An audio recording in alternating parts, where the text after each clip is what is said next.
So babatiin ko lang ng advance happy birthday bukas at happy new year kay Teacher Eva o kay Ma'am Eva De Castro, yung isa ang aking religion teacher.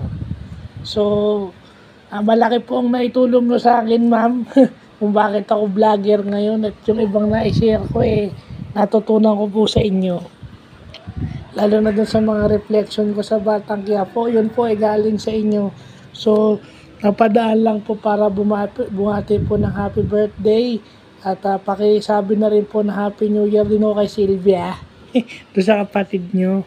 Happy new year po sa inyong dalawa at sana masaya yung inyong pagsalubong sa bagong taon at sana ang St. Francis at kayo po patuloy na umunlad sa 2025. So hindi ko na po papahabain, napadaan lang po para bumati. Happy New Year po ulit and happy birthday po sa inyo, Ma'am Eva De Castro. So salamat po.